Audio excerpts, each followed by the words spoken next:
अस्सलाम वालेकुम दोस्तों, मेरा नाम है अली उमर हमेशा की तरह मौजूद है और आप देख रहे हैं जी इस वक्त क्रिकेट लवर अली शो को। कैसे देखना तो दोस्तों लोग से बात करने जा रहे हैं। बात करेंगे जी आज आपके साथ के माइक एसन को सैक करने का प्लान बनाया जा रहा है। आपके तमाम तर जो इस वक्त खिलाड़ी हैं और तमाम तर जो मीडिया आउटलेट्स हैं, जर्नलिस्ट हैं, सारे ऐसा लग रहा है कि माइक एसन के अगेंस्ट खड़े हो गए हैं। क्या कहानी है जरा इस पर बात करेंगे। पाकिस्तान का स्क्वाड अगेंस्ट बांग्लादेश आ रहा है और कुछ नए चेहरे भी आपको जो इसमें देखने को मिल सकते हैं। कौन से वो नए चेहरे होंगे वो आपको बताएंगे, की भी वापसी हो रही है वो भी आप लोगों से शेयर करेंगे। तो और मैच जो है वो सेमीफाइनल है भाई, इंग्लैंड वर्सेस न्यूजीलैंड का, इस पर ही बात करेंगे। तो अगर आप हमारे चैनल पर पहली बार है, चैनल को अभी सब्सक्राइब करें, साले के बारे में बात का आगाज करते हैं नमोन खबर के साथ जो हमारे पास आ रही है। तो दाऊद साहब इस वक्त जो खबर आ रही है वो यही आ रही है कि माइक एसन के अगेंस्ट जो एक स्ट्रॉन्ग कैंपेन है उसका आगाज कर दिया गया है, चाहे वो साबिक खिलाड़ियों की तरफ से हो या कुछ जर्नलिस्ट भी जो रिपोर्ट कर रहे हैं इसके ऊपर। लगातार ये बताया जा रहा है कि माइक एसन ने जो अपनी मनमानियां हैं वो बहुत ज्यादा की हैं इस वर्ल्ड कप के अंदर। जो आपके सीनियर्स खिलाड़ी हैं वो भी माइक एसन से खुश नहीं है और जो आपकी सिलेक्शन कमेटी थी उन्होंने भी जो माइक एसन के अगेंस्ट रिपोर्ट दे दी है। अब ऐसा लग रहा है तमाम तर चीजों को ना ऐसे लपेट के माइक एसन के सर मार के आगे निकलने की तैयारी की जा रही है, क्योंकि पिछले हम इन टीम्स को बड़े अच्छे से जानते हैं। पावे आप एशिया कप 2023 उठाकर देख लो, वर्ल्ड कप 2024 उठाकर देख लो, ये करते क्या थे, इनका जो तरीका वारदात था वो ये होता था कि जब भी इनकी बुरी परफॉर्मेंसेस आती थी ये सारे मिलकर जो है ना किसी कोच के अगेंस्ट हो जाते थे और उसके अगेंस्ट जो है खबरें अपने पसंदीदा जर्नलिस्टों से चलवा देते थे कि यार हम इससे खुश नहीं है और ये मानता नहीं है, इसके अंदर टीम में यूनिटी नहीं है, ऐसा नहीं है, वैसा नहीं है, और ये उस तरीके से खबरें चला के उसको हटवा दिया करते थे। और बल्कि ये तो पिछले टाइम में तो चेयरमैन भी इनसे महफूज नहीं रहे, ये चेयरमैन तक बदलवा देते थे। देखिए बिल्कुल इस टाइम माइक हैसन की जो कैंपेन्स हैं वो फुल तरीके से चल रही हैं और अलीम डार ने ये स्टार्ट लिया। उन्होंने सबसे पहले आज जो है वो सारा मलबा जो है वो हार का और पाकिस्तान के जो वर्ल्ड कप का एग्जिट का मलबा है वो उन्होंने माइक हैसन पर डाल दिया। मजे की बात यह है, ऐसा दिखाया जा रहा है कि जैसे पाकिस्तान पिछला T20 वर्ल्ड कप 2024 का डिफेंडिंग चैंपियन था। पिछली चैंपियंस ट्रॉफी जो घर पे हो रही थी जिसका आपने एक भी मैच नहीं जीता, माइक हैसन तो उस टाइम कहीं भी नहीं थे। 2023 के वर्ल्ड कप में आप बॉटम 2 में थे। बात यह है कि माइक हैसन ने भी कोई अच्छी काम नहीं किया, लेकिन अगर आप इस तरह की जो हरकत कर रहे हो कि जी सारा मलबा उनके ऊपर डाल रहे हो, भाई वो किसी के सुनते नहीं थे, भाई यही नहीं किया, अलीम डार की बात नहीं मानी गई कि रिजवान को नंबर 6 पे नहीं खिलाया गया, उनको स्क्वाड में रखना चाहिए था और 6 पे खिलाना चाहिए था।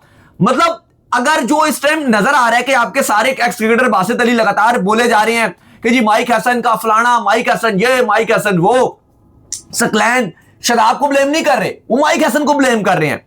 यार मतलब अगर आप देखो तो पाकिस्तान के लोकल कोचेस की क्या खिदमत है। अभी पीसीबी का क्या प्लान है, ऑलरेडी टेस्ट की कोचिंग के लिए मिसबाहुल हक का नाम जेरे गौर है। मिसबाहुल हक को ऑलरेडी रेड बॉल की कोचिंग दी जा रही है।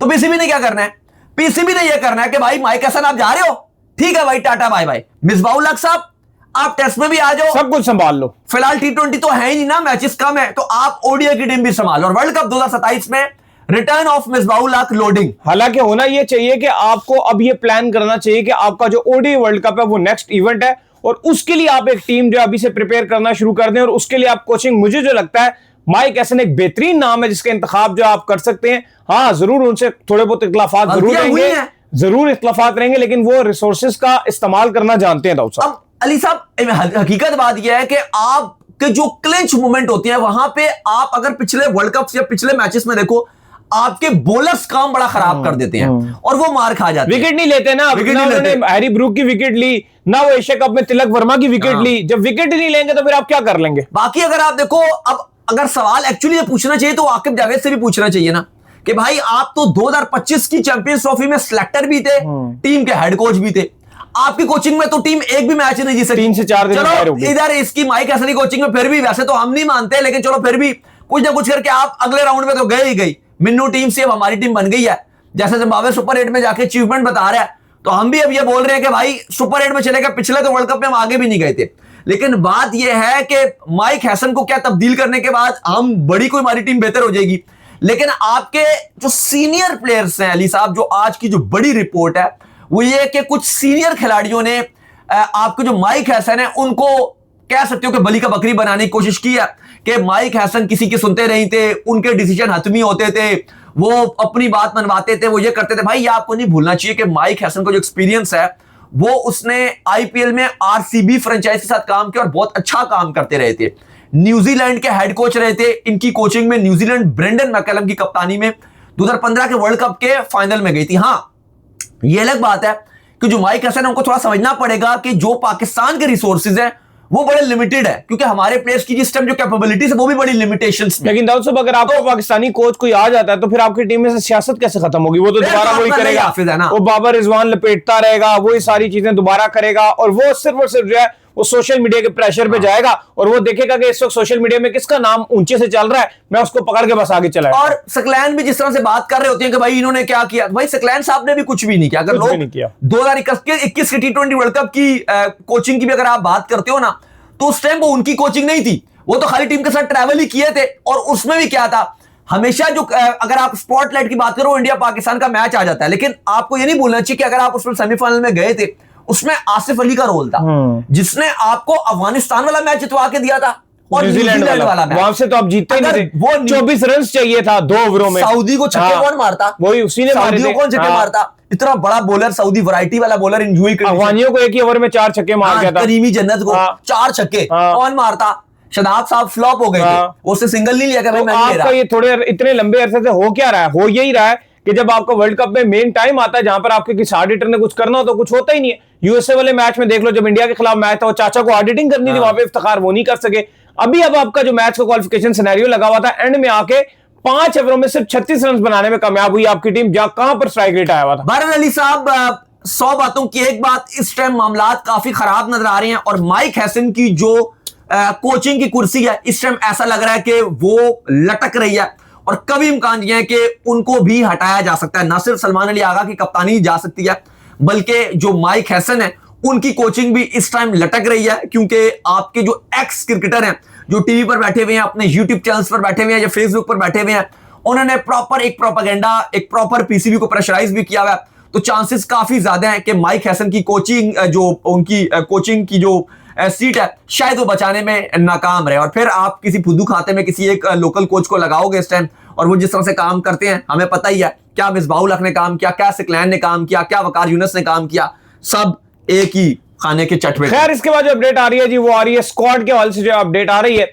और अपडेट ये आ रही है कि पाकिस्तान का जो स्क्वाड है वो तकरीबन जो है तैयार हो रहा है, उसको अपनी शक्ल जो है दी जा रही है। और खबरें ये आ रही है कि साइम अयूब को, जैसे हमने कल आपको बता दिया था, उनको ड्रॉप करने का फैसला कर लिया गया है। और शामिल हुसैन जो है, जो कि बड़े जबरदस्त किस्म के डोमेस्टिक के परफॉर्मर है, पॉसिबल है कि वो उनकी जगह पर जो है आपको दिखे।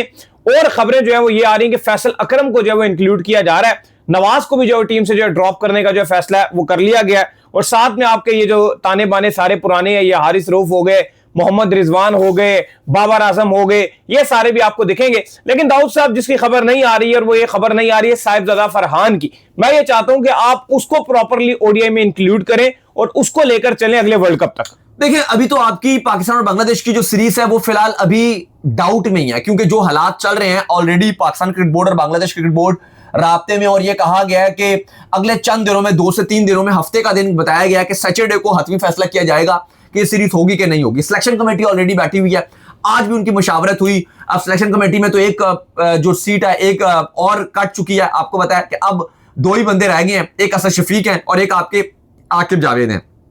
फिलहाल वो हेड कोच माइक हैसन से स्टिल राब्ते कर रहे हैं और उनके साथ मिलकर ये टीम बनाएंगे। कहा यह गया है कि यंगस्टर्स को मौका दिया जाएगा, साथ साथ जो आपके खिलाड़ी हैं वो वापसी करने के लिए जा रहे हैं, दोबारा से रिटर्न आ रहे हैं टीम में। हारिस रऊफ आपको पता है ड्रॉप थे T20 टीम से, उनका वो कहीं नजर नहीं आ रहे थे, लेकिन ओडीआई में उनको दोबारा से टीम में शामिल करने का फैसला कर लिया गया कि बांग्लादेश हारिस रऊफ जाएंगे। फिर मोहम्मद रिजवान, वो भी आपके अलीम डार तो चाहते थे इनको T20 में डाला जाए, लेकिन T20 का ऑलमोस्ट उनका कैरियर डन एंड डस्टेड नजर आ रहा है, लेकिन रिजवान भी वापसी करने के लिए जा रहे हैं। फिर खबरें ये आ रही है कि साउथ शकील को भी ओडीआई स्क्वाड में वापसी रखा जाएगा। बाबर आजम के हवाले से कल तक खबरें चल रही थी कि उनको टीम में जगह नहीं बना पाएंगे, लेकिन अब खबरें आ रही हैं कि शायद बाबर आजम दोबारा से ओडीआई स्क्वाड में वापसी करें और वो टीम के साथ ट्रैवल करने में कामयाब रहेंगे, उनको ड्रॉप नहीं किया जाएगा। बाबर आजम की वापसी हो सकती है, डिसीजन है, ओडीआई से उनको ड्रॉप करना भी नहीं चाहिए। इसके अलावा साहिबजादा फरहान के हवाले से भी काफी बात की जा रही है कि उनको भी टीम में शामिल किया जाए। लेट्स सी कि उनको शामिल किया जाता है कि नहीं। लेकिन जो आपके फैसल अकरम है, वो पहले भी आपके साथ टीम में थे, वो एक यंगस्टर भी थे, उस तरह से प्रॉपर चांसेस भी उनको नहीं मिल सके थे, लेकिन उनको स्टिल टीम में रखा जाएगा। इब्रार अहमद, वो भी आपकी ओडीआई स्क्वाड का पार्ट रहेंगे। शामिल हुसैन, साद मसूद का भी ज़ेरे गर्दिश है, इनको ये शामिल हुसैन और ये साद मसूद के जो नाम बता रहे हैं, इनको ज़ेरे गौर रखा जा रहा है कि अभी हतमी फैसला नहीं किया गया, लेकिन इन सबको भी कहा जा रहा है कि मां सदाकत हो गए, शामिल हुसैन हो गए, ये साद मसूद हो गए, और जो आपके अंडर 19 के परफॉर्मर हैं समीर मिनास वगैरह, इन सबको भी कंसीडर किया जा रहा है कि इनमें से भी अगर कोई हमें लगेगा तो हम उसको शामिल किया जा सकता है। लेकिन हतमी फैसला 2 से 3 दिन में होना है। एक सिलेक्शन कमेटी की मीटिंग हुई है, लेकिन अली साहब जो आपके बाकी पुराने पापी हैं, हारिस रऊफ हो गए, आपके मोहम्मद रिजवान हो गए, फिर आपके सलमान अली आगा रिटेन रहेंगे और ये सारे आपके स्क्वाड में जगह बनाने में कामयाब रहेंगे। अलबत्ता जो साइम अयूब है वो 100 टूर्नामेंट में तो 14 प्लेयर्स में अपना नाम बरकरार रखने में कामयाब रहे हैं, लेकिन सिलेक्शन कमेटी साइम अयूब पे बड़ी तपी हुई है, कोच भी उससे बड़े नाखुश हैं। तो साइम अयूब तो ओडीआई से भी उनकी छुट्टी हो रही है, प्लस जो अगर आप बात करो नवाज भी जगह बनाने में नाकाम रहे हैं, शादाब खान भी उम्मीद कर रहे थे कि शायद मैं ओडीआई में भी वापसी कर जाऊंगा, ऐसा कुछ भी नहीं होने जा रहा, वो भी ड्रॉप है। शाहीन अलबत्ता टीम की क़यादत ही करेंगे। तो ये बड़ी खबर आ रही है बांग्लादेश और पाकिस्तान की सीरीज को लेकर। खैर इसके बाद जो अपडेट आ रही है जी हमारे पास वो आ रही है इंग्लैंड और न्यूजीलैंड के दरमियान। तो दाऊद साहब पहला सेमीफाइनल जो है वो होने जा रहा है इंग्लैंड और न्यूजीलैंड के दरमियान। तो क्या लग रहा है भाई कौन फेवरेट है? दोनों ही जो है वो इंग्लैंड और न्यूजीलैंड के दरमियान नहीं है, बल्कि न्यूजीलैंड साउथ अफ्रीका के दरमियान जो है पहला फाइनल है। तो दोनों ही टीमें जो है वो हॉट फेवरेट हैं और दोनों ही जो है बड़ा कमाल किस्म का जो है वो परफॉर्म करती हैं। वैसे तो ये होना चाहिए था कि एक का इंग्लैंड के साथ होना चाहिए था, एक का इंडिया के साथ होना चाहिए था। मैं ये चाहता था चाहे कोई भी साउथ अफ्रीका या इसमें से न्यूजीलैंड में से इंडिया के साथ टकरा जाती और एक इंग्लैंड के साथ टकरा जाती, मैं पर्सनली ये चाहता था। लेकिन चूंकि दोनों ही खतरनाक टीमें जो है गठी एक ही जगह पर जो है टकराने जा रही हैं, तो लिहाजा इन दोनों में से एक ही जो है बचेगा। तो क्या लगता है कौन फेवरेट है? मेरी नजर में तो दाऊद साहब साउथ अफ्रीका फेवरेट है। हाँ बिल्कुल एग्जैक्टली, मैं भी समझता हूं कि साउथ अफ्रीका फेवरेट है, लेकिन न्यूजीलैंड के पास भी पूरी कैपेबिलिटीज है कि वो अपसेट कर सकते हैं। और दोनों ही वो टीमें हैं जो आज तक कभी भी T20 वर्ल्ड कप नहीं जीती हैं। ना साउथ अफ्रीका जीत सका है और ना ही न्यूजीलैंड, यानी कि दोनों में से एक फाइनल तो खेलने जा रहा है। ये तो कंफर्म है। कलकत्ता में ये कल पहला सेमीफाइनल खेला जाएगा, जो कि शायद कोलंबो में हो सकता था। अगर हम भी कुछ करते, कुछ अच्छी परफॉर्मेंस दिखाते, तो ये हम सेमीफाइनल कोलंबो में शिफ्ट कर सकते थे। बहरहाल अब कोलकाता के ईडन गार्डन में खेला जाएगा। परसों फिर दूसरा सेमीफाइनल इंडिया और इंग्लैंड का खेला जाएगा।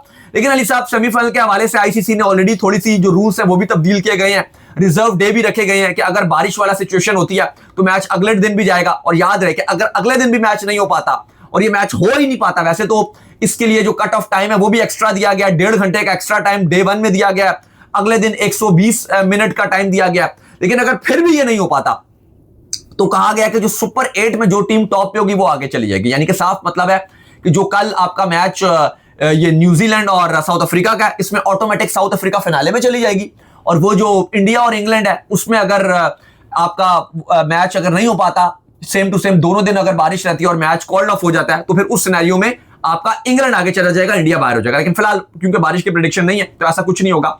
यह भी याद रहे कि इसमें मैच का नतीजा निकालने के लिए जो डीएल मेथड अप्लाई होगा वो 10 ओवर में होगा। ये वो 5 ओवर वाला सीन नहीं है कि 5 ओवर में नतीजा आ जाएगा, कम से कम 10 ओवर का खेल होना जरूरी है। और फाइनल में भी यही रखा गया, रिजर्व डे भी रखा गया। लेकिन फाइनल में अगर सुपर ओवर भी टाई हो जाता है और फिर भी आगे कुछ नहीं बनता, तो फाइनल में फिर दोनों कप्तानों को जो ट्रॉफी है वो थमा दी जाएगी। लेकिन बहरहाल जो सेमीफाइनल है वो कल से आगाज हो रहा है उसका। तो चलो उम्मीद करते हैं आज का हमारा शो आपको आएगा पसंद। वीडियो को लाइक कीजिए, हमारे चैनल को सब्सक्राइब कीजिए, साथ में बेल आइकन को बजाइए। एक और काम कर लीजिए, रोए कर लीजिए, इंस्टाग्राम पर आप जाइए और जाकर इनको फॉलो। बिल्कुल इंस्टाग्राम पे मुझे फॉलो कर लीजिए, वहां पे मैं मौजूद हूं, दाऊद क्रिकेट करें। इंस्टाग्राम पे सवाल हो तो भेजिएगा और उनको भी फॉलो कीजिए। मुझे फॉलो कीजिए, ऑफिशियल के नाम से लिंक डिस्क्रिप्शन में। नेक्स्ट वीडियो में। अल्लाह हाफिज़, बाय बाय।